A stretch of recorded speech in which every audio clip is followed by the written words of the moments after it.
আসসালামু আলাইকুম। ওয়ালাইকুম সালাম ভাই, কি অবস্থা? বসেন আরিফ ভাই, আপনি তো আমি খুঁজি রে মশা কামড়ের ভিতরে বই দিয়েছেন সবসময়। ভাই, ভালো নাই, বসেন। মনটা মানে কেমন একটা হয়ে গেছে, মন মানসিকতাটা ভালো নাই। কি কারণ কি?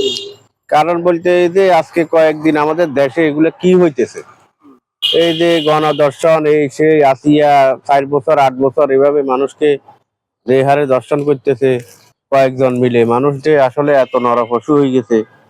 মানে কি তারা কি মানে কি এগুলা, এটা আমাদের কারো বোন কারো মেয়ে এরকমও তো চিন্তা করতে পারে? তারা এই জঘন্য কাজগুলো কিভাবে করে, আমি এটা মাথায় ঢুকে না। আজকে কয়েকটা দিন ফেসবুক খুললে এগুলা দেখি।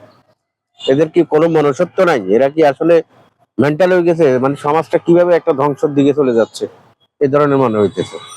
এখন এটার বিষয় নিয়ে এটা তো আমাদের সমাজের সকলে একটু সতর্ক থাকা দরকার। সবাই সতর্ক থাকবে, ঠিক আছে, তারপরে আমার কাছে আমার মনে হইতেছে যে আপনারটা আপনি ঠিক হইতে হবে, আমারটা আমি ঠিক হইতে হবে। আসলে নিজের ভিতরটা ঠিক না রাখলে, ভিতরে এখন বর্তমান যেগুলা যারা এটা করতেছে তাদের ভিতরটা হইলো জানোয়ারের মতো। এখন একজনে দোষ করে পুরো ধরেন 100 জনের বদনাম হয়। বদনাম হয়। কথা বুঝছেন? ওইটাই বলতেছি। এই যে আপনার দেখলাম যে কি আরেকটা জায়গায় ফেসবুকে দেখছি, সত্যি না মিথ্যা জানি না, ওই যে মোবাইল চোর একটা নাকি দড়ি পিটাইছে। পিটাই না ভাইয়া।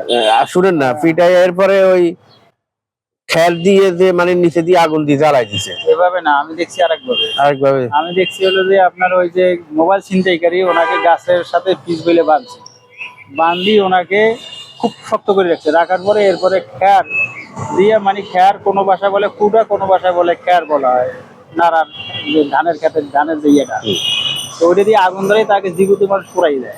এটা আমি এগুলো দেখছি। কি?